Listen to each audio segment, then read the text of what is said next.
Beerus' search for his apprentice continues.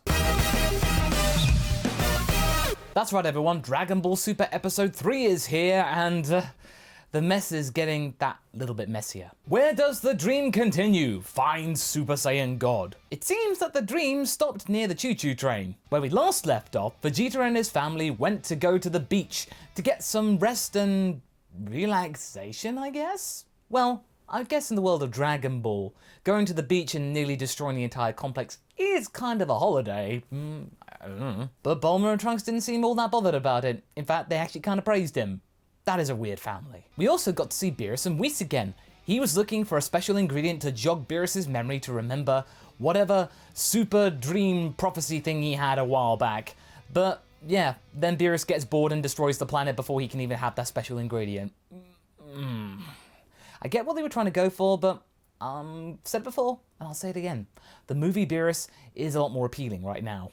At the moment, TV Beerus is truly an endearing character, isn't he? The struggle continues on for Beerus because throughout the entire trip home, he is still trying to think whether the Super Saiyan God name is actually the name that he thought it was. It's either Super Saiyan God or Super Soya God.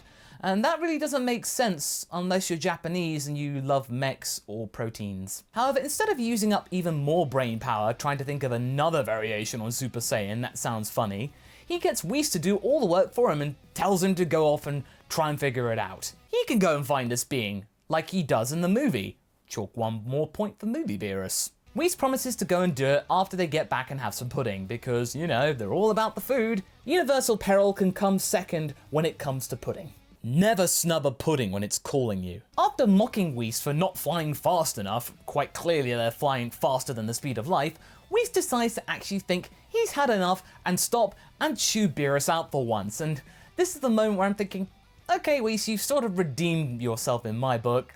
Yeah, carry on. If you don't shut up, I'm turning this right around and you're not getting any pudding later. All this said so calmly and coolly. Gotta love it. The Elder Kai is, once again, the vehicle for exposition, and Kibito Kai is just there to stand around and gawk at all the reactions of,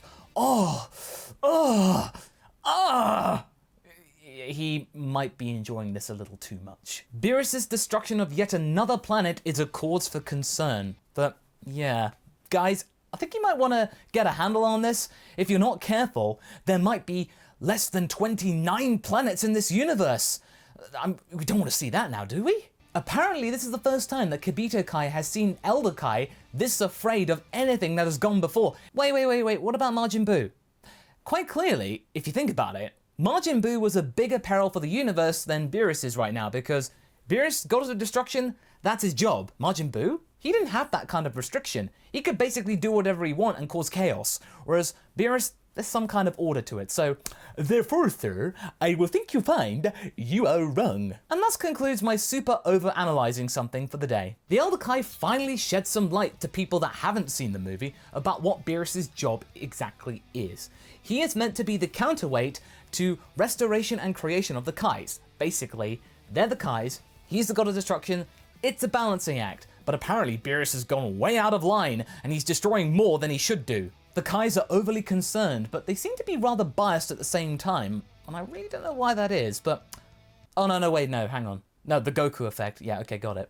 Beerus is becoming an unstoppable force, and in the world of Dragon Ball, you can either call Goku, go to an even greater force, or basically do nothing. The Kais initially choose to do nothing, and just hope that Goku doesn't get it through his head that he could fight this guy because he's really strong. But, Kibito Kai. You know that if you're going to say that, you're just going to put out that anime trope of jinxing things? Okay, he's already done that, hasn't he? And apparently King Kai's been eavesdropping the entire time without telling them, and saying that Goku's at his place right now. Oh dear! Oh, I'm sure nothing bad will come of that. He agrees to keep this whole thing a secret and not tell Goku, but surprisingly, Goku's right there because of the yucks. Luckily, King Kai is able to change the subject to a very viable point. Why is King Kai still dead? He still has his halo above his head, and it's been almost a decade since the moment when he actually lost his life in Goku sacrificing himself to stop Semi-Perfect Cell, and they were the collateral damage. Actually, that doesn't really matter right now because, oh my god, look at Gregory's eyes. That's not right. They're almost as big as his head. You should go see a doctor, mate. What follows is quite possibly the worst scene that I've seen in Dragon Ball thus far. It is basically going on for an entire minute, and I get it was trying to be funny, but it comes off as just really awkward. Goku creeping, I don't know, around the screen 3 or 4 times with King Kai, Gregory, and Bubbles slowly running, and them trying to chew him out, but it doesn't really help that the voice for King Kai is not really up to the task, and I'll get onto that in a moment, but this whole scene was just a complete dud. Even Goku thinks it's boring, because he just goes back to training straight afterwards. We cut back to Beerus' place, where he is chowing down on some pudding along with Whis. And again, he gave up on thinking for himself. He's now seemingly given up on actually asking Whis to go and find him, so he then calls upon an even bigger MacGuffin, the Oracle Fish. After calling the fish and losing his pudding, he remembers that 39 years ago, he asked the Oracle Fish to remind him about this premonition that he had and to wake him up later on. Oh, would you look at that? In true Dragon Ball fashion, the Oracle Fish forgot. And what do you do in Dragon Ball to motivate people? Well, like with any other Saiyan, you give them the food or the prospect of taking away a food, and they'll basically do what you want. Don't worry, they will spill the Super Saiyan beans. In this next scene, Beerus then drops the bomb that it was he that gave the order to Frieza to destroy planet Vegeta and thus the Saiyan race, because they were no help whatsoever and were clearly getting in Beerus' way. I get what they were doing here. This throwaway line, as it were, would show that Beerus destroying a planet with this kind of race to be a casual thing in his mind, but having the movie there and us being aware of it, and actually being aware of it done better, just... They were trying to go for a double take moment. Here they just got no take. And what's more, the motivation for Beerus destroying Planet Vegeta in the movie is because they had become more trouble than they were worth, and they deserved to eat some very humble, destructive pie. Whereas in the TV series, he did it because he was just pissed off. No, just no. After Beerus suddenly decides he needs a bath, Whis then discovers the remaining Saiyans, the majority of them at least, are now living on Earth. And this is when we find out that Beerus apparently wiped out the dinosaurs. No, hang on. Dinosaurs still exist. Good job, Beerus. You think you destroyed something, but no, you didn't. Failure. But just like with every single divine person before, when they find out that Frieza was destroyed and that there's a being more powerful than Frieza, they are absolutely astounded by this. We saw this with Shin, we saw this with the Elder Kai, we're now seeing it with Beerus and Whis, and they go like, what? Like mortals couldn't get stronger than Frieza. Where have you been, Beerus? Have you been napping all this time? Oh, right. Sure enough, they're able to locate Goku on King Kai's planet, and they then recount the time when Goku became a Super Saiyan when he fought Frieza. And unlike the previous shot of Vegeta they just reanimated from Kai, this is all new animation, which is a nice touch. Immediately, Beerus' plan is to go to King Kai's planet and pack a packed lunch, because 26 minutes and 44 seconds of travel, you're gonna get pretty hungry. We cut back to Earth, and apparently it's the day of Bulma's party, because 18, Krillin, and Marin are stuck in traffic, heading towards the cruise ship. And this is when we actually get a nice little funny thing. They then remember, oh yeah, we can actually fly. So they actually admit that, they just capsule, and then they just go up and go like, whoa! You see, this is a better way of having a comedic touch, rather than in episode 1 when Goten and Trunks did it. Nice touch. Besides, it's really nice to see that family unit again. Really love it. But it doesn't just stop there though. We have more couples joining the scene. We've got Yamcha and Puar here. We got Tenshinhan and Chaozu and oh, Chaozu. Oof, please don't do that again. That's kind of creepy. You're really lucky that Marin's so chill. Needless to say, it's all the crew coming together to do what they do best. But apparently, between episode 1 and episode 3, Gohan and Videl had their wedding and Piccolo was there too, I think as the best man. But oh no! No, I'm not going to rib on this one here, this was actually really funny. Piccolo blinked in the picture. That's really cute.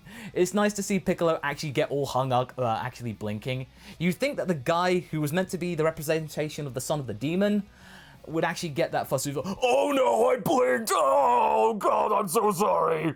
Having simpler moments like this in Dragon Ball Super is really good to see. I want more of this. Whis and Beerus are now about to head off on their oh-so-long trip to King Kai's planet. And apparently Whis can hide things in his staff. It's like a very big pocket. So instead of pulling things out of his butt, he just pulls things out of his staff. Cool. The Elder Kai then falls over in fear when he finds out that his young apprentice has just doomed and jinxed us all. Round of applause there, Kibito Kai. Beerus is determined to find the Super Saiyan God through Goku and fix his Super Saiyan munchies once and for all, after he's cured his regular, mortal, or immortal munchies. And then the episode ends. All in all, this episode felt extremely slow. I remember the turn of events in the movie, and that went by in about 5 minutes instead of about like 20 minutes here. It was unnecessarily elongated, with things that just didn't work, or unnecessary, or just did not translate well to a series. Then again, Dragon Ball isn't a really good series when it comes to the passage of time. And another thing that I noticed is that, unlike the previous couple of episodes, the animation quality has started to dip somewhat noticeably. That whole minute-long sequence of King Kai chasing Goku, the running animation just didn't work. It was just one shot, there were no cuts, and if you cut that down to half the time, that would have been fine, but it just went on for a bit longer than it should have. It just felt kind of cringy. I don't like using that word, but that's how I felt. And like I said, Joji Yanami, the voice of King Kai, he's clearly seen better days. It's not because of his age, but at the time of him recording all of this, he was very ill, and he was a very good sport for actually reprising the role of King Kai and the narrator at this point. But really, he needed to get some rest and have someone else do the task for this particular part of the series. But the biggest issue I had with this episode, as well as the last episode actually, is that of Beerus. Beerus in the series just does not sit well with me, and that is immensely disappointing. In the movie, Beerus endeared himself quickly to myself, as well as pretty much everyone I know who watched the movie. In the movie, he felt like he had some kind of mystique and weariness, like an ennui that he wanted to cure an itch or something. Here, he just feels like, oh, I just want to annoy people, but ooh, this is kind of cool, I'm just gonna bat it around for a while. It just doesn't feel as special. I'm gonna try and keep my tirades against Beerus to a minimum at this point going forward, but it's gonna be tough. I will do my best, but I can't make any promises. I've got to say something that was really good here. Like in the Bio Broly movie, it was 18 and Krillin's inclusion that kind of saved the episode in my mind. It brought to life the whole idea of the slice of life mentality of Dragon Ball. That and Piccolo with the eye blinking thing. It just made me think, oh, this is the kind of thing, character development, which is what I want. Not just the fighting. And another neat alteration I liked was the fact to change the location of the party from Capsule Corp, where practically everything happens in Dragon Ball these days that isn't Goku's house, to a cruise ship. It's like, huh, that cruise ship's neat. I'm gonna go there because she has money. Makes sense. Here's hoping that things will level out in future episodes. But anyway, that was my review for Dragon Ball Super Episode 3. Tune in next time for my review of Episode 4. Until then, be sure to like and subscribe. Catch you later!